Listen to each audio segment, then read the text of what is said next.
يا ديمة بذل تعطينا هلت بعطاء تسقينا أقبلت فأزهرت الدنيا والبشر توالى. السلام عليكم ورحمة الله وبركاته. لا تحزن கவலை கொள்ளாதீர். மீண்டும் சொல்கிறேன், லா தஹ்சன் கவலை கொள்ளாதீர். வாழ்வில் சிரமங்கள், கஷ்டங்கள், இன்னல்கள், தனிமை, தவிப்பு என எதுவாக இருந்தாலும் கவலை கொள்ளாதீர். ஏன் சொல்கிறேன் தெரியுமா? இறைமறைகள் நீங்கள் எங்கு எடுத்து படித்து பார்த்தாலும் இறைவனை சார்ந்து நம்பிக்கை கொள்ளக்கூடியவர்கள் கவலை அடைவார்கள் என்ற ஒரு வசனம் இல்லை. இறைமறையில் இருக்கக்கூடிய வசனம் எல்லாம் இறைவனை நம்பிக்கை கொண்டு வாழக்கூடியவர்கள் கவலை அடைய மாட்டார்கள் என்றுதான் இறைமறை. அதனால் தான் சொல்லுகிறது லா தஹ்சன். இறைவன் சொல்கிறான் கவலை கொள்ளாதீர். யாருடைய வார்த்தை தெரியுமா? ஒரு தூதரும் தோழரும், அல்லாஹுடைய தூதர் ஸல்லல்லாஹு அலைஹி வஸல்லம் அவர்களும் அவர்களுடைய தோழர் அபூபக்கர் சித்திக் அவர்களும் ஒரு குகையில் தஞ்சமடைகிறார்கள். இருளால் சூழப்படுகிறது அந்த குகை. வாள்கள் தேடிக்கொண்டு இருக்கிறது மேல். அபூபக்கர் அவர்கள் சொன்னார்கள் தன் தூதரை பார்த்து, தூதரே, அவர்கள் குனிந்தால் நம்மை பார்த்து விடுவார்கள். அபூபக்கரை பார்த்து இறை தூதர் சொன்னார்கள், மாதன்னுக்க பிஸ்னைனி யா அபூபக்கர், நாம் இருவர் என்றாய் எண்ணிக்கொண்டிருக்கிறீர். அல்லாஹு சாலிதுஹுமா, நம்மோடு மூன்றாம் அவராக இறைவன் இருக்கிறான். லா தஹ்சன், அதனால் சொல்கிறேன் அபூபக்கரே, கவலை கொள்ளாதீர், இறைவன் நம்மோடு இருக்கிறான். இறை தூதரையும் அந்த தோழரையும் இறைவன் பாதுகாத்தான் அந்த குகையிலிருந்து. மூசா அலைஹிஸ்ஸலாம் முன்னால் கடல், பின்னால் ஃபிரௌன். மூசாவுடைய சமூகம் சொன்னது, மூசா எம்மை கைவிட்டு விட்டீர். மூசா அலைஹிஸ்ஸலாம் சொன்னார்கள், கல்லா, ஒருபோதும் அல்ல, இன்னமா ரப்பி, என்னை படைத்த இறைவன் என்னோடு இருக்கிறான், அவன் எனக்கு வழிகாட்டுவான். மூசா அலைஹிஸ்ஸலாம் அவர்களுக்கு கடலை பிளந்து வழிகாட்டினான் இறைவன். இப்ராஹிம் அலைஹிஸ்ஸலாம் நெருப்பில் வீசப்பட்டார்கள். நெருப்பு சுட்டரித்து விடும் இப்ராஹிம் என்று சொன்னார்கள். ஹஸ்புனல்லாஹ், என் இறைவன் போதுமானவன் என்று சொன்னார்கள். அந்த நெருப்பை குளிரூட்டக்கூடியதாக இறைவன் மாற்றினான். ஹாஜரா அலைஹிஸ்ஸலாம், இப்ராஹிம் அலைஹிஸ்ஸலாமுடைய மனைவி, அவர்களை விட்டார்கள் பொட்டை பாலைவன பூமியில் அவருடைய கை குழந்தையோடு. இப்ராஹிம் அலைஹிஸ்ஸலாமை பார்த்து அந்த பெண் கேட்டார்கள், இதை செய்யக்கூடியதும் இறைவனா? ஆம் என்று சொன்னவுடன் அந்த பெண் சொன்னார்கள், ஃபஇதன் லா யுதையுனா, அப்படி என்றால் அந்த இறைவன் எம்மை கைவிட மாட்டான். இந்த பூமியை நோக்கி மக்களை இறைவன் கொண்டு வந்து சேர்ப்பான். இன்று மக்கா எப்படி இருக்கிறது?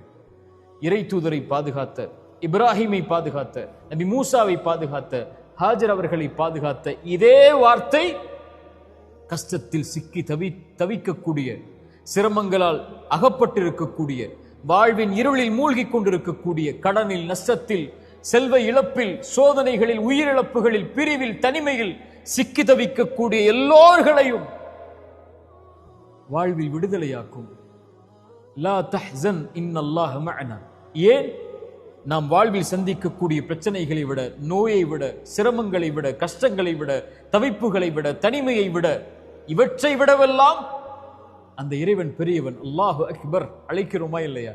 அந்த இறைவன் பெரியவன். எனக்கு வரக்கூடிய இந்த நோயை விட அல்லாஹு அக்பர், அவனுக்கு இது எளிது நீக்குவது. எனக்கு வரக்கூடிய இழப்புகள், நஷ்டங்கள், இதை விட இறைவன் பெரியவன், அவனுக்கு எளிது இதை நீக்குவது. இறைவன் என்னோடு இருக்கிறான் எல்லா நிலையிலும், எல்லா சோதனைகளிலும், எல்லா பிரச்சனைகளிலும். அவன் மிகப்பெரியவன். எனக்கு வரக்கூடியவற்றை விடவெல்லாம் அவன் இருக்கும் போது லா தஹ்சன், உயிருக்கு சொல்லுங்கள், கவலை கொள்ளாது, அந்த இறைவன் நம்மோடு இருக்கிறான். ஆனால் இறைவன் நம்மோடு இருக்கிறான் என்று சொல்லக்கூடிய நாம் அவனோடு இருக்கிறோமா? அங்குதான் பிரச்சனை இருக்கிறது. அங்குதான் விடுதலை அடையக்கூடிய கேள்வி இருக்கிறது.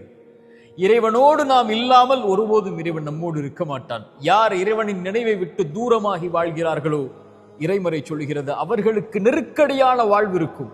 சோதனைகள், பிரச்சனைகள், கவலைகள், ஏன் வாழ்க்கை என்ற புலம்பல்கள் எல்லாம் இருக்கும். இறைவனை விட்டு தூரமாகி வாழ்ந்தால், இறைவனை மறந்து வாழ்ந்தால், இறைவனுடைய நினைவில்லாமல் வாழ்ந்தால், யார் இறைவனோடு தன்னை ஆக்கிக் கொள்கிறார்களோ, இறை தூதர் சொன்னார்கள், ஒரு அடியான் இறைவனை எப்படி எண்ணுகிறானோ அப்படித்தான் அவன் இருக்கிறான். அவனை தனிமையில் நினைவு கூர்ந்தால், இறைவனை தனிமையில், பிரச்சனைகளில், கஷ்டங்களில், சிரமங்களில், நோயில், தவிப்புகளில், வாழ்வில் ஏற்படக்கூடிய இன்னல்களில், இறைவா இன்று அவன் தனிமையில் நினைவு கூர்ந்தால், இறைவனும் அவனை தனிமையில் நினைவு கூறுகிறான். எவ்வளவு தூரம் அவனை விட்டு கடந்து சென்றிருந்தாலும், இறைவா இதோ வருகிறேன் என்று அழைக்கக்கூடிய அழைப்பை கேட்டு இறைவன் அவனோடு இருக்கிறான்.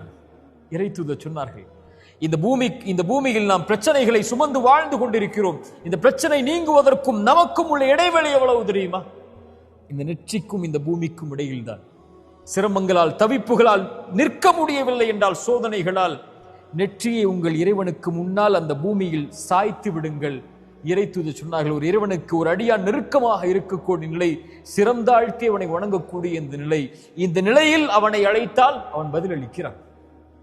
லா தஹ்சன் யா அஹி, லா தஹ்சன் யா உஃப்தி. நோயா லா தஹ்சன், கடனா லா தஹ்சன், உயிரிழப்புகளா லா தஹ்சன், அல்லது உறவுகளுடைய பிரிவா லா தஹ்சன், கடனா நஷ்டமா, வியாபாரத்தில் செல்வத்தில் சோதனையா, செல்வ இழப்புகளா, வசதியில் சோதனையா, அல்லது குடும்ப உறவுகளால் சோதனையா, உலகமே உங்களை கைவிடுகிறதா, லா தஹ்சன். இறைவனுடைய வார்த்தை அது. இன்னல்லாஹ மஅனா, அந்த இறைவன் நம்மோடு இருக்கிறான். இந்த லா தஹ்சன் என்பது ஒரு தொடர். இது கவலைகளால் சிரமங்களால் சிக்கி தவிக்கக்கூடிய மனிதர்களுக்கு இறைமறையும் இறைத்தூதரும் சொல்லக்கூடிய வழிமுறைகள் அதிலிருந்து வெளியேறுவதற்கு. தொடர்ச்சியாக பயணியுங்கள். அல்லாஹ் நம்முடைய சிரமங்களை நீக்கட்டும். அகூலு கௌலி ஹாதா அஸ்தக்ஃபிருல்லாஹ் லி வ